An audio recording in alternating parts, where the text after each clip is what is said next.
Okay, guys, the problem is I haven't turned on the microphone yet, and let me just read again. The Pony Express. The Pony Express was the first rapid transit mail line to run across the continent, extending from the Missouri River to the Pacific coast. It was a system in which messages were carried swiftly on horseback across the plains, deserts, and over the mountains of the far west. Subsidized stage routes had for some years been in operation, but mostly on water. Before the Pony Express, the most common route for sending mail from the east to the Pacific coast was by steamship. On the first leg of this route, a ship would travel from New York all the way down to Panama. Upon reaching Panama, the ship would be unloaded, its contents hurry across the isthmus, and then reloaded into another ship bound for San Francisco. These lines were slow and tedious. A letter required 3 to 4 weeks to reach its destination. The Pony Express, a marked achievement in human ingenuity and bravery, brought the Atlantic coast and the Pacific slope nearer to each other and laid the groundwork for future forms of mass communication. The logistical evolution of the Pony Express chronicles how it provided an increasingly superior means of cross-country communication.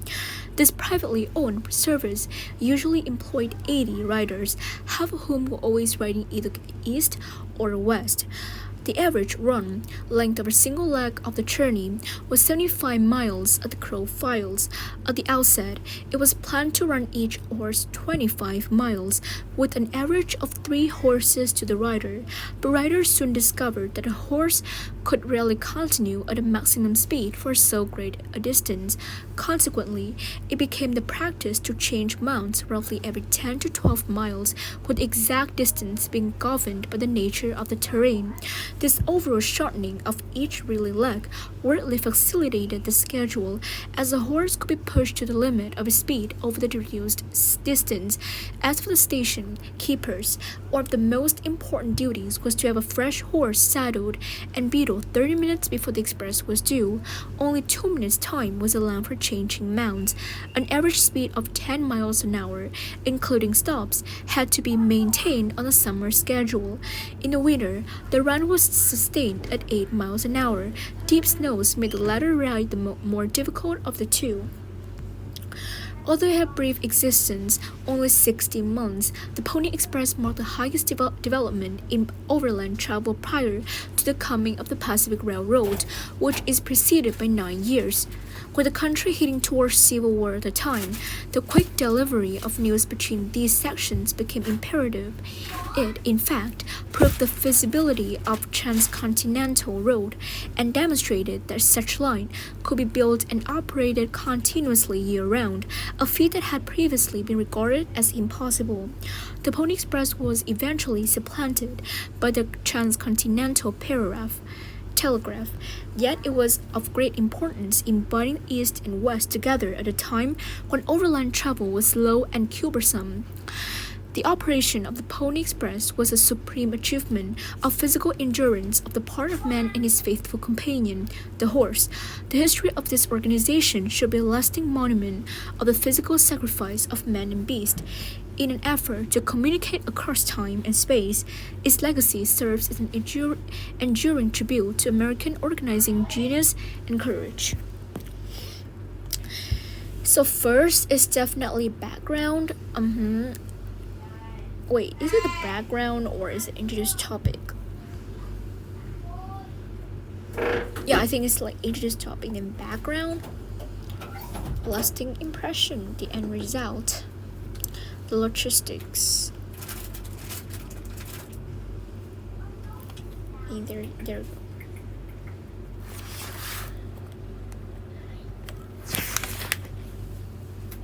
According to the passage, the most significant improvement made by the Pony Express was a shortening delivery time for communication between coasts. Proof the cross-country road was possible year-round. I think this. No, A. The author apparently believes the success of the Pony Express can be primarily attributed to shortening the relay between checkpoints.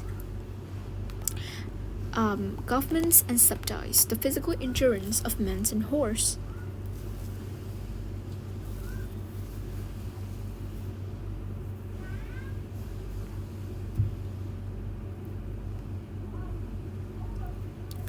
The passage would most likely appear in a magazine titled Frontier Life, Western World, Horse and Rider, American Innovation. I think it's like Horse and Rider. Wait, American Innovation? Okay.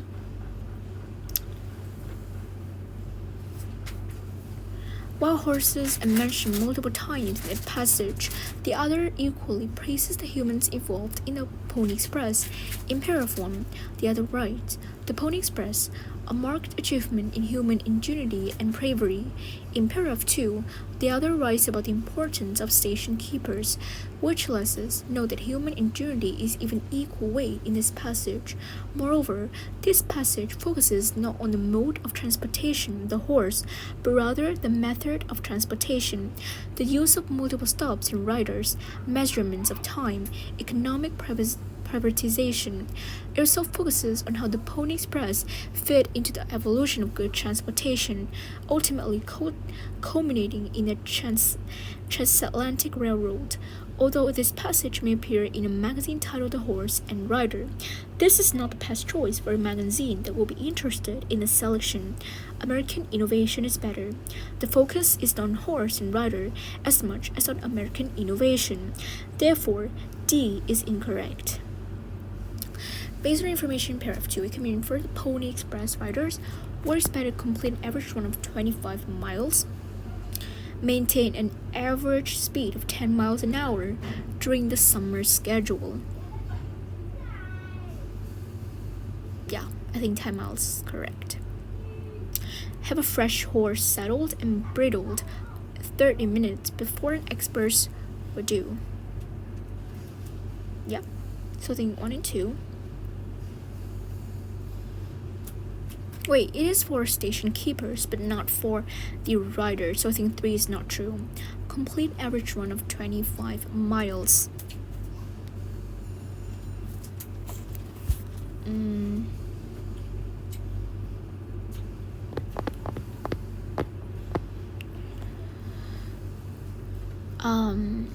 At the outset, it was planned to run each horse 25 miles, with an average of 3 horses to the rider, but riders soon discovered that a horse could rarely continue at maximum speed for some. Yep, it's not true, so I think 2 is correct only. As used in paragraph 2, which is the best definition for governed?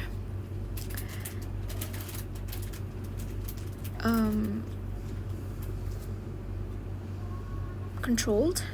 That's what I guess, but let me see. It's rule determined. Yeah, it's kind of like controlled. The passage suggests that the speed of the Pony Express mail delivery was affected by all of the following except the freshness of the horses. Yes, because the horse need to be resting and recharge the batteries in order to start a new ride. Weather conditions, transfer times, relay stations, the priority assigned to the mail. Nope, I think no.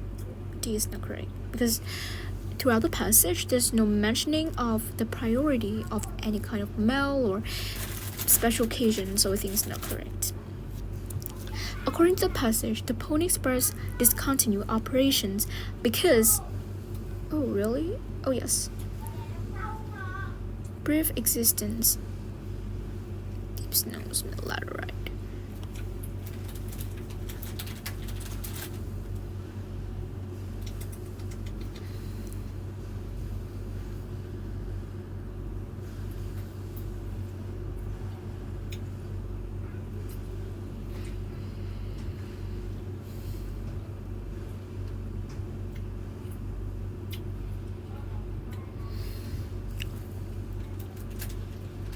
The Pacific Railroad.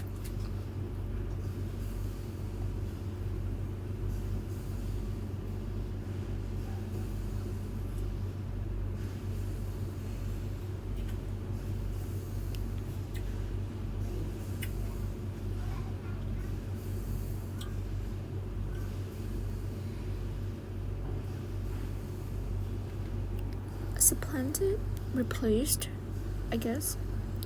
maybe replaced, but let's see. Yeah, I think it's like invention of a transcontinental telegraph.